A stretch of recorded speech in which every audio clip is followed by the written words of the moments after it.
मतलबी मेना और ईमानदार गोरैया। सूखे की आग में जलता जंगल।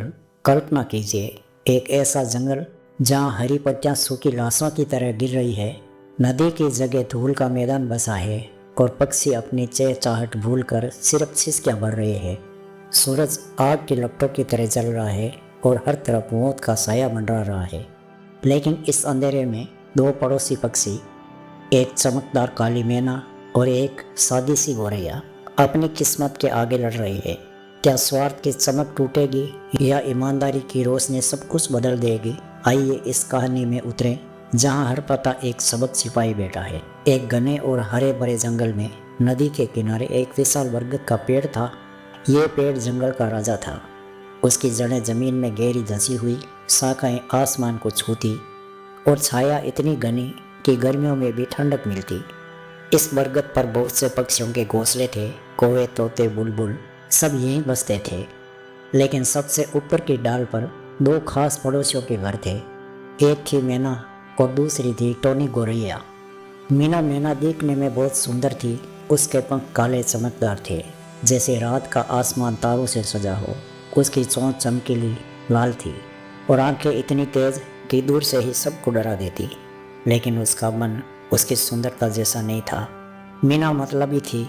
वो सिर्फ अपने फायदे के बारे में सोचती। अगर कोई मदद मांगता तो वो सोचती, मुझे क्या मिलेगा। वो कभी किसी की परवाह नहीं करती। उसके दो बच्चे थे, चिंकी और मिंकी, जो माँ की तरह ही स्वार्थी थे। मीना ने उन्हें सिखाया था कि दुनिया में सब कुछ हासिल करने के लिए चालाकी ज़रूरी है। वो कहती, बेटियों, कभी किसी को कुछ मत दो, जो अपना है वही अपना रखो। दूसरी तरफ टोनी गोरैया थी। वो आकार में छोटी थी, बस एक मुट्ठी भर। उसके पंख भूरे रंग के थे, सादे से, लेकिन उसका दिल बहुत बड़ा था। टोनी ईमानदार थी, मेहनती और मिलनसार। वो हर सुबह उड़कर जंगल के अलग अलग कोने में अनाज ढूंढती। जो मिलता थोड़ा अपने लिए रखती, बाकी पड़ोसियों में बांट देती। उसके कोई बच्चे नहीं थे, लेकिन वो सबके लिए माँ की तरह थी। टोनी का घर सादा था, कुछ पत्तों और घास का घोंसला, लेकिन हमेशा खुशी से भरा। वो गाती, दुनिया में सब कुछ जुड़े हैं, एक का दुख सबका दुख। दोनों पड़ोसी थी, लेकिन दोस्त नहीं। मीना टोनी को तुच्छ समझती थी। कहती, ये छोटी सी गोरैया क्या कर लेगी, बस उड़ती फिरती रहती है। टोनी मीना से डरती नहीं, लेकिन दुखी होती। वो सोचती, एक दिन शायद मीना भी समझ जाए। एक बार जंगल में भयंकर सूखा पड़ा। आकाश महीनों से बादल भूल गया। नदियाँ सूख गई। वो चांदी सी चमकने वाली धारा अब दरों में बदल चुकी थी। पेड़ों की पत्तियां पीली पड़ गई, फल गिरने लगे, भोजन पानी मिलना मुश्किल हो गया। सभी पक्षी परेशान थे। कौवे चिल्लाते, पानी पानी पानी कहाँ है। तोते अपने घोंसलों में छिपे सिसकते। बुलबुलें उड़कर दूर के जंगलों की तलाश में निकल पड़ी, लेकिन लौट कर खाली हाथ आई। इस सूखे ने जंगल को बदल दिया। हवा में धूल उड़ती और रातें इतनी गर्म कि नींद ना आए। जंगल भी भूखे प्यासे हो गए। खरगोश छेदों में छिपे, हिरण झुंड बनाकर इधर उधर भटकते। लेकिन पक्षी सबसे ज़्यादा प्रभावित थे। उड़ सकते थे, लेकिन कहाँ जाते। मीना मैना ने पहले ही संकट की भनक पकड़ ली थी। वो चालाक थी। सूखा आने से पहले ही उसने अपने और अपने बच्चों के लिए बहुत सारा अनाज और पानी जमा कर लिया था। कैसे वो जंगल के किसानों के खेतों में चोरी चोरी अनाज चुराती, पानी के लिए नदी के किनारे गड्ढे खोदे जहाँ थोड़ा बहुत रिसाव रहता। उसके घोंसले में 20 दाने थे, गेहूँ, चावल, ज्वार। पानी की थैलियाँ भी बनी, पत्तों से लपेटी हुई। चिंकी और मिंकी खुश थे। माँ, हम तो राजकुमारी की तरह रहेंगे। मीना हंसती, हाँ बेटी, दुनिया ऐसे ही चलती है।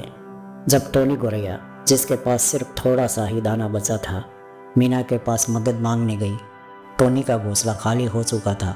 वो थक कर चूर हो गई थी। उड़ती ढूंढती, लेकिन कुछ ना मिलता। आखिरकार वो मीना के घोंसले पर उतरी। मीना दीदी, प्लीज़ थोड़ा सा अनाज दे दो, मेरे पास कुछ नहीं बचा है। बच्चे पक्षी भूखे हैं। मीना ने तिरस्कार से कहा, तुमने मुश्किल समय के लिए कुछ बचाया क्यों नहीं? ये सब मैंने अपनी मेहनत से जमा किया है, मैं तुम्हें क्यों दूँ? जाओ कहीं और मदद मांगो। उसके बच्चे भी हंसने लगे। हा हा हा, छोटी गोरैया उड़ जाओ ना। टोनी गोरैया का मन उदास हो गया। आंसू उसके छोटे पंखों पर चमक उठे, लेकिन उसने हार नहीं मानी। वो सोचने लगी, अगर मीना नहीं देगी तो मैं खुद कुछ करूँगी। वो बाकी ज़रूरतमंद पक्षियों की मदद करने का फैसला किया, जबकि उसके पास खुद खाने को कम था। टोनी ने सोचा, एक दाना भी बचे तो किसी को देकर खुशी मिलेगी। अगली सुबह टोनी उड़ी। वो सबसे पहले बूढ़े कोए चाचा के पास गई। चाचा का घोंसला नीचे की डाल पर था। वो कमज़ोर हो चुके थे, उड़ नहीं पा रहे थे। टोनी ने अपना आखिरी दाना चाचा को दिया। चाचा जी ये लीजिए, थोड़ा सा तो खा लीजिए। चाचा जी की आंखें नम हो गई। बेटी, तो खुद भूखी रहेगी? टोनी मुस्कुराई। चाचा, भूख तो सह लूँगी, लेकिन आपकी मुस्कान देखकर मुझे ताकत मिल जाएगी। फिर टोनी बुलबुल बहन के पास गई। बुलबुल के 3 बच्चे थे जो चीं चीं कर रो रहे थे। टोनी ने जंगल के सूखे मैदान में थोड़ा सा बीज खोजा। एक पुराने पेड़ के नीचे वो बीज लेकर बुलबुल को दिया। बहन ये लो, बच्चों को खिला दो। बुलबुल ने गले लगा लिया। टोनी, तू देवी है, सूखा कब जाएगा? टोनी ने सिर झुकाया। बहन सब्र करो, भगवान सब ठीक कर देंगे। लेकिन अंदर से टोनी की तबीयत खराब हो रही थी। भूख ने उसके पंख कमज़ोर कर दिए। फिर भी वो रुकी नहीं। वो तोते भाई के पास गई जो दूर के खेतों से लौटे थे, लेकिन खाली हाथ। टोनी ने उन्हें सांत्वना दी। भाई हिम्मत मत हारो, कल फिर ढूंढने दे। दिन भर टोनी उड़ती रही। शाम ढलते ढलते वो थक कर बरगद पर लौटी। उसके पंख कांप रहे थे, आंखें धुंधली, लेकिन मीना का घोंसला चमक रहा था। मीना और उसके बच्चे हंस हंस कर अनाज खा रहे थे। मीना ने टोनी को देखा तो चिढ़कर कहा, फिर आ गई, कुछ मिला? हाँ हाँ, मैं तो कहती हूँ तू भी चालाक बन। टोनी ने कुछ ना कहा। वो चुपचाप अपने घोंसले में घुस गई। रात भर वो सो ना सकी। पेट खाली था, मन भारी। क्यों मैं हमेशा दूसरों के लिए सोचती हूँ? क्या कभी कोई मेरे लिए भी सोचेगा? सूखा दूसरे दिन और भयानक हो गया। जंगल में अफरा तफरी मच गई। एक छोटा सा कबूतर घायल हो गया। उड़ते वक्त पेड़ से टकरा गया।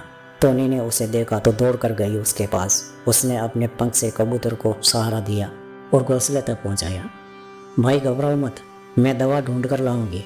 कबूतर ने कहा, टोनी तू क्यों इतना करती है? खुद का तो ध्यान रख। टोनी हंस दी। भाई मदद करना ही जिंदगी है।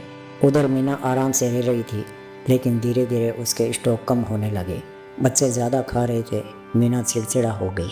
चेंकी कम खा, मिंकी तू हमेशा लालची है। बच्चे रोने लगे। मीना सोचने लगी, अगर सूखा और चला तो मुझे भी बाहर जाना पड़ेगा। तीसरे दिन जंगल में एक बड़ा खतरा आ गया। सूखे की वजह से आग लग गई।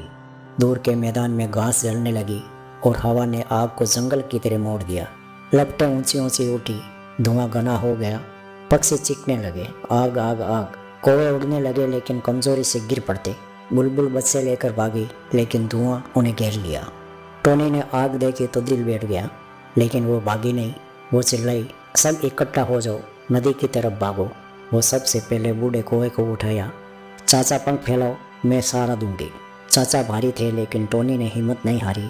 दोनों उड़े। रास्ते में आग की लपटें उनके पंख जला रही थी, लेकिन टोनी रुकी नहीं।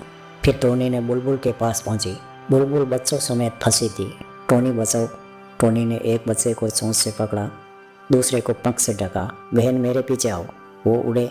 धुआं आंखों में चुभ रहा था, लेकिन टोनी की आंखें साफ थी, ईमानदारी की रोशनी से। तोते भाई को बचाया, कबूतर को भी। टोनी एक एक करके सबको नदी के किनारे ले गई। जहाँ आग ना पहुँची वहाँ एक छोटा सा तालाब बचा था, सूखे में भी थोड़ा पानी। पक्षी इकट्ठा हो गए। टोनी तूने हमारी जान बचाई, सब ने कहा। टोनी थकी हुई मुस्कुराई। दोस्तों, हम सब एक हैं। लेकिन मीना डर गई। आग उसके घोंसले के करीब आ रही थी। उसके स्टोव जल रहे थे। अनाज की खुशबू आग में मिलकर जल रही। चिंकी और मिंकी चीखने लगे, माँ बचाओ। मीना उड़ना चाहिए, लेकिन डर से पंख सिकुड़ गए। मेरा सारा माल सब बर्बाद। वो घोंसले से बाहर ना निकल सकी। आग की लपटें ऊपर चढ़ गई। मीना रोने लगी, कोई बचाओ, मैं मर जाऊंगी। तभी टोनी ने देखा, वो नदी के किनारे से उड़ी आग के बीच से। उसके पंख जले हुए थे, लेकिन दिल में आग ना थी। मीना दीदी पकड़ो मेरा पंख। मीना ने देखा तो चिल्लाई, टोनी तू? लेकिन तू तो। टोनी ने कहा, बातें बाद में, आओ मीना। मीना ने चिंकी मिंकी को गोद में लिया और टोनी के पंख पकड़े। टोनी ने पूरी ताकत लगाई, आग की गर्मी सहते हुए। वो उड़े। एक लपट ने टोनी के पंख को छुआ, लेकिन वो ना रुकी। नदी के किनारे पहुंचकर सब गिर पड़े। मीना सिसक रही थी। उसके बच्चे सुरक्षित थे, लेकिन स्टॉक सब जल गया था। टोनी के पंखों पर छाले पड़ गए थे। सब पक्षी इकट्ठा थे, कौवे, बुलबुल, तोते। वो टोनी को घेरे, तू हमारी जान है। मीना ने टोनी की तरफ देखा, आंसू बह रहे थे। टोनी, मैंने तुम्हें कितना दुख दिया। तू भूखी थी फिर भी दूसरों की मदद की और आज तूने मुझे बचाया। मैं मतलबी थी, सिर्फ खुद सोची थी, माफ़ कर दे। टोनी ने मुस्कुराया, भले ही दर्द हो रहा था। दीदी माफ़ी की ज़रूरत नहीं, हम पड़ोसी हैं। सूखा आया आग लगी लेकिन दोस्ती ना टूटे। उस रात जंगल के सभी पक्षी इकट्ठा बैठे, तालाब का पानी बांटा, थोड़े से दाने जो बचे थे सब ने बांटे। टोनी ने कहा, दोस्तों सूखा जाएगा, बारिश आएगी, लेकिन याद रखो असली ताकत स्टॉक में नहीं दिल में है। मीना ने सिर झुकाया, हाँ टोनी, मैंने सीखा, अब मैं भी मदद करूँगी। बारिश आई, धीरे धीरे पहले बूंदे गिरी, फिर झमाझम। नदी लौटी, हरितमा लौटी, जंगल फिर से खिल उठा। मीना बदली, वो अब चालाकी छोड़ चुकी थी। हर सुबह टोनी के साथ उठती, अनाज ढूंढती, चिंकी मिंकी भी सीख गए। माँ बांटना अच्छा लगता है। टोनी खुश थी, उसका छोटा दिल अब और बड़ा हो गया। लेकिन कहानी यहीं ख़त्म नहीं होती। एक दिन जंगल में एक नया खतरा आया, एक शिकारी आदमी जो पक्षियों को फंसाने का जाल बिछा रहा था। क्या मीना की नई सीख काम आएगी? क्या टोनी फिर से सबकी रक्षा करेगी, या इस बार स्वार्थ का भूत लौट आएगा? जंगल की कहानी कभी ख़त्म नहीं होती है। हाँ तो मित्रों, मुझे उम्मीद है आपको यह कहानी पसंद आई होगी। दोस्तों अगर कहानी पसंद आई हो तो वीडियो को लाइक करके एक प्यारा सा कमेंट ज़रूर करें।